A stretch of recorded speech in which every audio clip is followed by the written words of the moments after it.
ನಿಮಗೇನಾದರೂ ತಂಬಾಕು ಹಾಕುವ ಚಟ ಇದ್ರೆ ಹುಷಾರ್. ತಂಬಾಕು ಹಾಕಿಕೊಂಡು ಅದನ್ನು ಸಾರ್ವಜನಿಕವಾಗಿ ಉಗುಳಿದ್ರೆ ನಿಮ್ಮ ಪ್ಯಾಕೆಟ್ಗೆ ಕತ್ತರಿ ಬೀಳೋದು ಗ್ಯಾರಂಟಿ.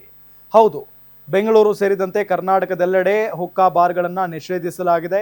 ಈ ಬಗ್ಗೆ ರಾಜ್ಯ ಸರ್ಕಾರ ಗೆಜೆಟ್ ನೋಟಿಫಿಕೇಶನ್ ಹೊರಡಿಸಿದೆ.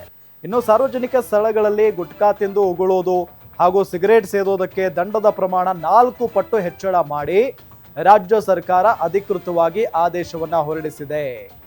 ತುಪ್ಪಕ್ಕಂದ್ರೂ ಕೂಡ ದಂಡ. ತುಪ್ಪಕ್ಕಂತ ಉಗಿತಾರಲ್ಲ, ತುಪ್ಪಕ್ಕಂದ್ರೂ ಕೂಡ ಉಗಿಯೋದು ಹೋಗ್ಲಿ, ತುಪ್ಪಕ್ಕಂದ್ರೂ ಕೂಡ ದಂಡ ಹಾಕಬೇಕಾಗುತ್ತೆ, ಕಟ್ಟಬೇಕಾಗುತ್ತೆ.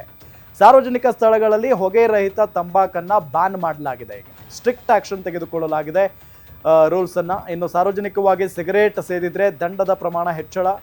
ದಂಡದ ಪ್ರಮಾಣ 200 ರೂಪಾಯಿಯಿಂದ 1000 ರೂಪಾಯಿಗೆ ಏರಿಕೆ ಮಾಡಲಾಗಿದೆ. 4 ಪಟ್ಟು, ದುಪ್ಪಟ್ಟು. ಎಷ್ಟು ದಿನಗಳ ಕಾಲ 200 ರೂಪಾಯಿ ಇತ್ತು ದಂಡ, ಆದರೆ ಇನ್ನು ಮಾತ್ರ 1000 ರೂಪಾಯಿ ದಂಡ ಕಟ್ಟಬೇಕಾಗುತ್ತೆ ಸಾರ್ವಜನಿಕ ಪ್ರದೇಶದಲ್ಲಿ ಸಿಗರೇಟ್ ಸೇದಿದ್ರೆ. ಇನ್ನು 21 ವರ್ಷದ ಒಳಗಿನವರು ತಂಬಾಕು ಪದಾರ್ಥ ಖರೀದಿಗೂ ನಿಷೇಧವನ್ನ ಹೇರಲಾಗಿದೆ.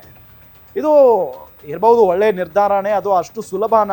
ತಂಬಾಕು ಖರೀದಿ ಮಾಡೋರು ಹೆಂಗಾದ್ರೂ ಮಾಡ್ಕೊಂಡು ಹೋಗ್ತಾರೆ, ಆದರೆ 21 ವರ್ಷದ ಯುವಕರು ಅಥವಾ ಅವರೇ ಖರೀದಿ ಮಾಡ್ತಾ ಇದ್ದಾರೆ, ಅವ್ರಿಗೆ ಅಷ್ಟೇ ವಯಸ್ಸು, ಇದೆಲ್ಲ ಹೆಂಗೆ ಗೊತ್ತಾಗೋದಕ್ಕೆ ಸಾಧ್ಯ?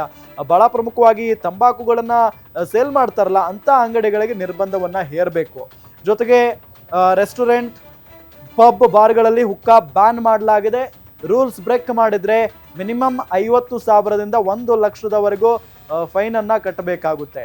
ದಂಡದ ಜೊತೆಗೆ 3 ವರ್ಷ ಜೈಲು ಶಿಕ್ಷೆಯೂ ಕೂಡ ಫಿಕ್ಸ್ ಅಂತ ಹೇಳಿ ಈಗ ಸರ್ಕಾರ ಆದೇಶವನ್ನ ಹೊರಡಿಸಿದೆ. ಈ ನಿಟ್ಟಿನಲ್ಲಿ ಬಹಳ ಸ್ಟ್ರಿಕ್ಟ್ ರೂಲ್ಸ್ ಅನ್ನ ಜಾರಿಗೆ ತರಲಾಗಿದೆ.